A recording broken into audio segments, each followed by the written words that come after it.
청와대가 국회의장을 강하게 압박하고 있습니다. 오늘 국회의장이요, 안 된다. 된다면 내 성을 갈겠다고 말했습니다. 이렇게까지 국회의장이 강하게 얘기했는데 일단 그 장면 먼저 봤으면 좋겠습니다. 대통령 그리고 청와대 압박에 오늘 국회의장은 출근하면서 이렇게 얘기했습니다. 그런 압박이 좀 있는데 그 무슨 압박? 나는 전혀 압박을 못 느끼는데 내 이 생각은 국회법이 바뀌지 않는 한은 변할 수가 없습니다. 내가 내 성을 정의화를 바꾸든지. 자, 청와대 출입기자죠. 동아일보 박민혁 차장. 네. 자, 청와대는 법안 처리하도록 직권상정 해달라 그러고 국회의장 못하겠다 그러잖아요. 네. 청와대 생각은 뭡니까? 왜 그러냐면 지금 노동 관련 5개 법안이 있고요. 그다음에 경제 활성화 관련 2개 법안이 있는데 그래서 5+2라고 하는데 이 법안을 처리할 방법은 2가지밖에 없습니다. 쉽게 얘기해서 야당이 협조를 해서 합의 처리하는 방법이 하나 있고요. 나머지 하나는 이제 국회의장이 직권상정해서 처리하는 방법입니다.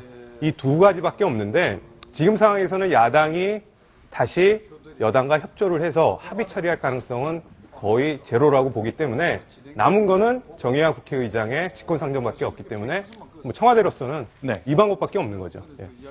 자, 그러면 일단 오늘 정의화 의장 얘기 들어보면요. 삼권 분립이 이렇게 딱 갖춰져 있는데 우리 헌법상 이렇게 삼권 분립을 어긋나서 대한민국의 민주체계에 의심을 가할 여지가 있는 얘기는 피하는 게 좋다고 얘기했습니다. 네. 마치 청와대가 이 헌법 질서를 잘 모르는 것처럼 얘기를 했기 때문에 언짢을 수도 있겠네요.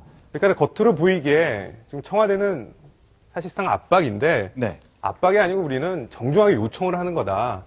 그런 입장이고 근데 받아들이는 입장에서는 굉장히 기분이 나쁠 수밖에 없죠. 그래서 자칫 대통령이 그러니까 일각에서는 왜 대통령이 안 나서고 뭐 네. 현규환 정무수석을 보내고 아니면 국무위원들이나 이런 사람들한테만 호통을 치느냐라고 하는데 네. 실제 대통령이 나서게 되면 네. 입법권에 대한 침해, 뭐 네. 개입 이게 더 커질 수 있기 때문에 네. 청와대로서는 이러지도 저러지도 못하는 상황입니다. 자, 지금 화면 보이시는 것처럼요. 박근혜 대통령, 자, 국회의장이 이제 불편한 심기를 드러낸 가운데 참모들을 데리고 경상남도 사천에 갔습니다. 네. 비행기 제작 공장 갔네요. 네, 맞습니다. 저기 사천인데요. 네. 사천에 지금 그 한국 항공우주산업 네. 하이라고 얘기를 하는데 여기에서 오늘 수출용으로 네. 그러니까는 저기 지금 화면에 지금 보이고 있는데요. 네. 훈련기를 만들었습니다. 저 T-50이라고 돼 있는데 네. T-50은 예전에 만든 거를 쉽게 얘기하면 그렇습니다. 이제 미국에 수출을 하기 위해서 훈련기를 네. 하나 만들었는데 기존 거에 사양을 좀 고급화했다 이렇게 네. 보시면 됩니다. 잘 팔기 위해서. 그래서 네. 사양 고급화 내용 중에 여러 가지가 있는데 네.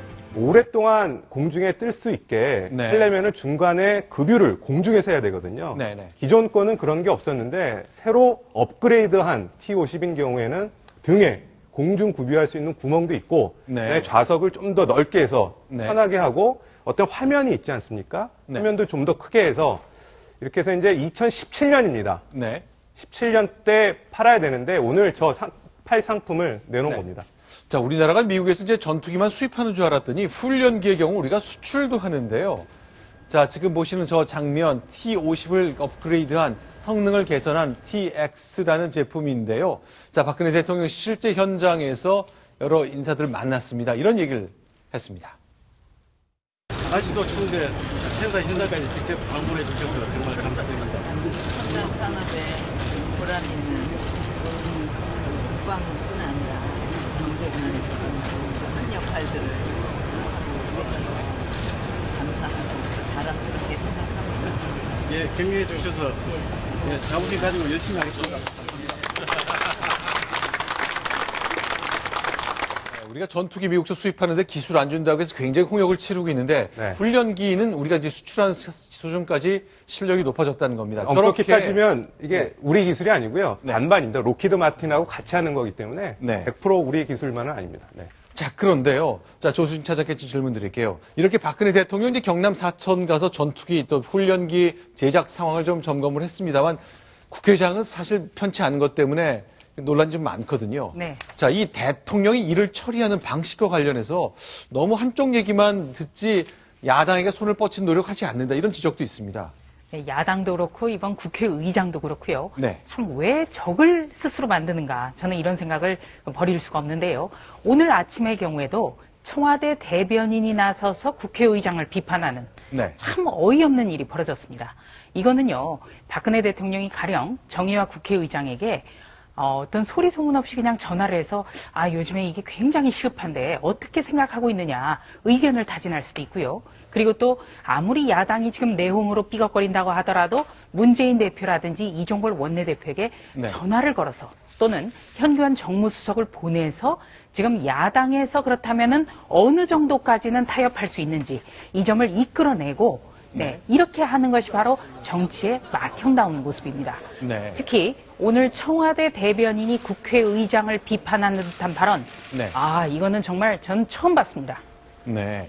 자, 일단 많은 사람들이 얘기하는데 박근혜 대통령이 이제 국정을 이끄는 방식이 좀 과거와 비춰봤을 때 일방통행적이 있다. 또 참모들 사이에서도 좀 소통이 좀 적다는 비판이 있었지만 청와대는 아니라고 얘기를 해왔잖아요. 네. 자, 청와대 취재하면서 어떻게 보셨습니까?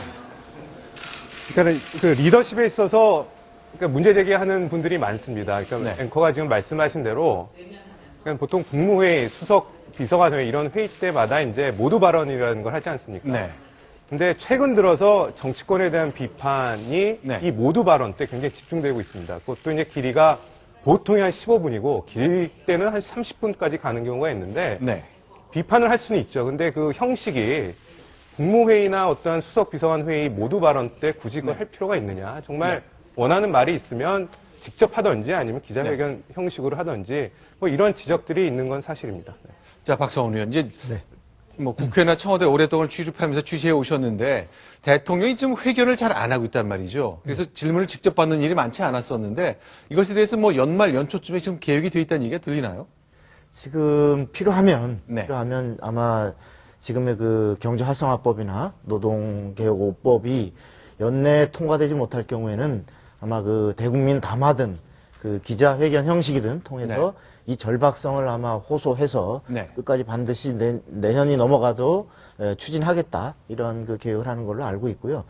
이 관련해서 지금 박근혜 대통령은 국무회의 석상에서의 모두 발언을 본인이 자주 하지 않는 이런 기자회견이나 대국민 소통에 하나의 그 국민을 향한 일종의 그 연설처럼 활용하고 있는 이런 측면이 있습니다. 근데 이런 것이 과연 국민에게 그 진심이 전달되고 또 국민이 궁금히 여기는 그런 부분을 질문받는 쌍방향 소통이냐 이런 부분에 대해서는 상당히 그 많은 전문가들이 비판적이기 때문에 이런 그 국무회의를 통한 특히나 국회에 대한 비판 국회에 대한 압박 부분은 좀 청와대가 좀 더 신중히 그 소통의 방법을 고려할 필요가 있을 것 같습니다. 알겠습니다. 자, 그동안 이제 적자생존이라는 저희 말을 또 봤지만 이제 대통령 말씀을 메모하는 모습이 많이 보였기 때문에 이제 좀 달라졌다 그러죠? 예, 그러니까는 초반에 적자생존이라는 게 원래 의미가 아니고 적는 사람만이 생존한다라는 걸로 이제 빗대서 얘기를 한 건데, 그러니까 박근혜 대통령 자체가 이 메모하는 거를 굉장히 중시합니다. 그래서 물어봤습니다. 왜 메모를 이렇게 자주 하십니까? 라고 물어봤더니 메모를 안 하면 나중에 무슨 얘기를 했는지 쉽게 기억이 나지 않지 않습니까? 그래서 이전에 했던 말들을 다시 곱씹어서 필요한 게 있으면 챙겨보려면 메모를 해야 됩니다. 이래서 메모를 하는데 그것 때문에 이제 참모진들도 많은 메모를 했었죠. 근데 최근 들어서 국무회의 같은 경우에는 이 회의록이 타자를 쳐서 배포가 되니까 적지 마라. 그래서 이제 적는 국무위원들은 거의 없습니다. 근데 저는 저기 이렇게 적는 거 있잖아요. 적자생손 저거 갖고 이제 비판하는데 적는 자체는 죄가 안 됩니다. 아니 우리도 대화하다가 상대방이 중요한 얘기를 이건 기억해서 해야 되겠다는 요점을 특히 우리 기자 출신들이 이제 그런 부분을 많이 염두에 두는데 저 얘기가 왜 자꾸 나오느냐? 사실 저 적자생존 얘기는 박근혜 대통령이 아니라 그 김대중 대통령 때부터 나왔던 얘기입니다. 김대중 대통령이 특히 본인이 굉장히 논리적이고 꼼꼼해서 어떤 얘기나 자신이 할 얘기, 남이 하는 얘기 중에 좋은 얘기 있으면 메모하는 걸 굉장히 본인이 좋은 습관으로 여겼고 또 상대방이 그런 얘기를 경청하면서 메모하는 걸 굉장히 좋아했기 때문에 그때도 많은 그런 부분들이 유행을 했고 그게 적자생존이라는 얘기가 나왔는데 적는 자체는 죄가 아니고 그 적은 만큼 그 사람이 대통령을 향해서 얘기할 수 있느냐 이런 부분이 너무 없고 일방통행식 하달만 있다. 이러다 보니까 공연히 그 필기하는 것이 마치 무슨 해서는 안 될 것처럼 되는데 저는 좀 적자에는 죄가 없다. 네. 그런 좀 생각이 듭니다. 적자 무죄군요. 예, 적자 무죄. 네. 저는 국무회의에 들어가는 분, 네. 어느 한 분에게 물어봤습니다. 네. 왜 이렇게 열심히 적느냐. 좀 보기도 좀 민망하더라라고 했더니 대통령이 최근 들어서 특히 국무회의를 비롯해서 특정인을 겨냥하는 듯한 발언, 그리고 국회에 대해서 굉장히 강렬한 비판을 쏟아내면서 눈을 마주치기가 무서워서 저절로 적게 된다는 거예요. 네. 그러니까 대통령이 이 국무회의 모두 발언을 어느 정도 하느냐. 그러니까 어떤 상대를 공격하는 그런 장으로 활용해서는 안 된다는 말씀을 좀 드리고 싶습니다. 알겠습니다. 대통령의 모습, 국회의장의 반발, 그리고 대통령의 여러 가지 활동까지 좀 챙겨봤습니다.